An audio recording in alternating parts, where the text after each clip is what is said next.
In this video, I will be embroidering a Shevitsa, which is a Bulgarian traditional embroidery from the northwestern part of Bulgaria, the region of Vidin. Welcome to Crafting Shevitsa, or добре дошли в ръкоделницата по везба.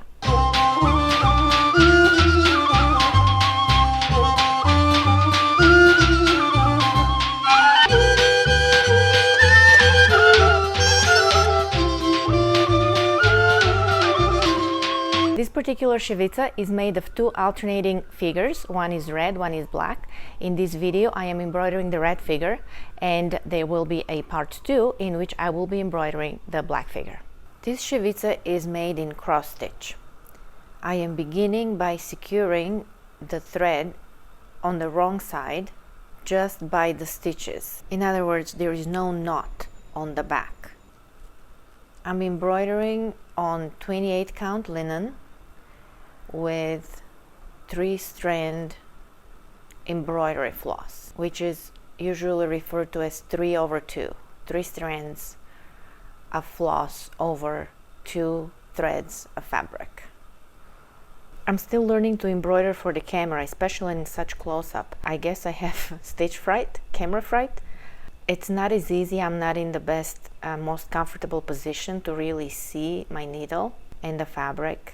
But I am learning. I think by the end of the video, I am getting better. Now that my thread is secured under the first row of stitches, I can cut off that little bit of extra thread I have and create a really nice, neat finish. When I begin embroidering a figure, I usually look for some kind of internal logic to follow. After embroidering several figures, I find a path that is logical, that makes sense to me. I memorize it easily, and then every new figure is almost done completely by memory. And this makes embroidery very pleasant, relaxing, meditative activity.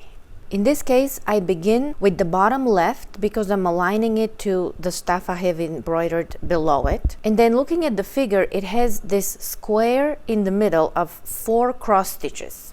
Perfect square. On each side of that square and at each corner, there are these 4 stitches. And this shape reminds me of a fortress. If you can imagine an aerial view of a fortress, where the square in the middle is the walls, and those smaller squares on each side and corner are the defensive towers. I think I make this visual connection because of this fortress, the Baba Vida fortress in the city of Vidin, where the Shevitsa is from. It was originally a Roman fortress, and later when Bulgaria became a country, it was rebuilt and used by the Bulgarians, by my country.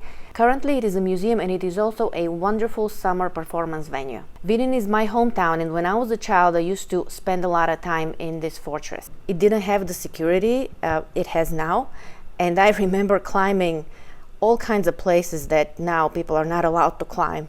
Here you see me pull on the thread with my fingers. It's because when there are several strands of floss, they get twisted very often, and sometimes they don't, all 3 or however many, don't lay flat onto the fabric. So if I see that, I will pull them tight just to make sure that they lay flat onto the surface. So this is how I embroider going up. I complete the cross stitch, both diagonals, and then I pull the needle 2 threads above the beginning of the stitch in a straight vertical line.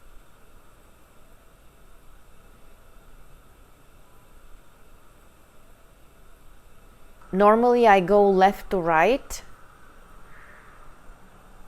I do the first diagonal slanted down to the right first, and then I go back.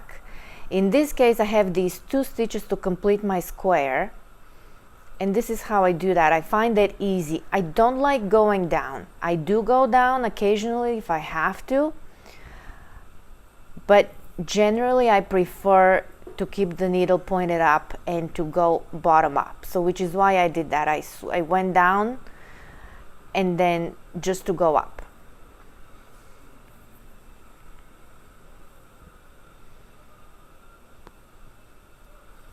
So now that I'm completing this stitch, I go up to the top, and then I will complete the square. There's 3 more diagonals, and then the square is complete. So Now I'm going to go down to that middle little part where it's 4 stitches, making a square literally of 4 stitches next to each other. So I want to make sure I'm in the right place. I was in the wrong spot at first, now I'm in the right spot. And now I'm going to circle around the square and make all these little 4 stitch figures. This is how I go left. If I need to go left, that's how I go left. If I need to go right, so on the top level of the top 2 stitches, I'm going to go left to right. So I will go the 2 diagonals, side to side, and then I'll go back and complete the cross stitch.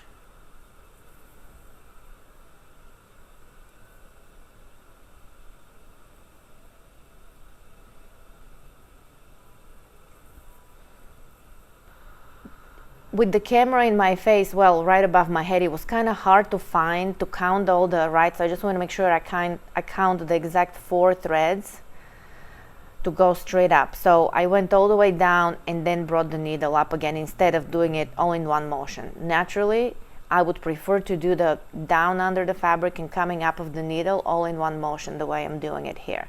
But sometimes, and you'll see me now, when I go to the right, it's hard for me, so I would go all the way down, pull the needle on the back, and then bring it up again at the right spot, like I'm doing here. Usually I do that if I'm going to the right of where I am currently stitching, or if it's a longer distance and I'm not sure that I will count the stitches exactly. If they're like 2 or 4, they're easy to see.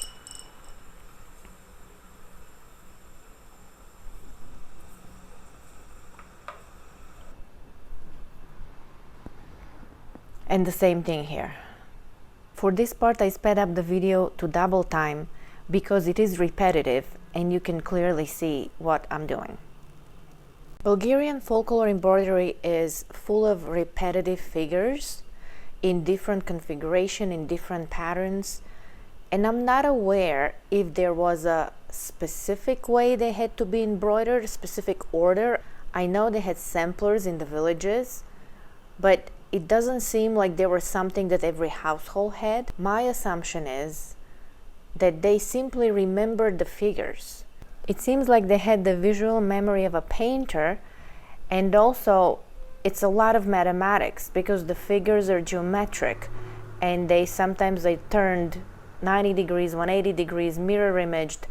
So in my experience so far, it's very painterly and very mathematic. Now I'm gonna just go 1 down. I'm using the square. So I guess technically I could go down 2 more to the bottom row and do it the same way, but somehow it's easier for me to use the square in the middle that I've already embroidered as my guidance to where I go next. So this is what I'm doing in this case. I want to start in the corner. It somehow flows well for me. And now when I have to do the bottom row, I can't do my usual left to right because the needle went down is exactly the same spot where it needs to come up for me to go left to right with diagonals. So what I'll do is I'll do 2 threads over and do the right cross stitch first, and then I'll go to the left and do the left one. So this is how I go left.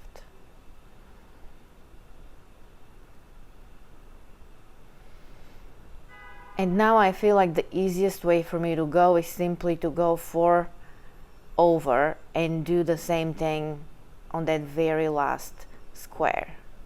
When I think about it, in the past, first of all, they were not inundated with images like we are today. Books were rare, actual printed, and books with pictures, I don't even know that existed 150 years ago in a village in Bulgaria. But these images were on their clothing, from the oldest to the youngest people, so that was common and it was easily visible. And I think the women just remembered them, they knew of them, and when they saw a new one, they could tell the difference. I think when they embroidered from memory. Therefore, there are slight variations between the different shirts that we see today. And I think it kind of probably did what I'm doing. You find the pattern, you find some kind of logic, internal logic in the figure that makes sense to you, and you follow that. So that's my current theory, and now that I have embroidered several different patterns like that, that seems to make sense to me.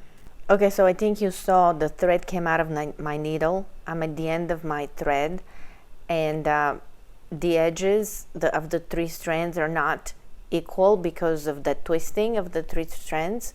So I had to cut my thread so that I can thread my needle again with a clean edge and do the final finish. I will end it the same way I began, weaving underneath some of the stitches for a nice clean finish. Here it is, all done. Thank you for watching. I hope you enjoyed it, and see you soon. Do skoro!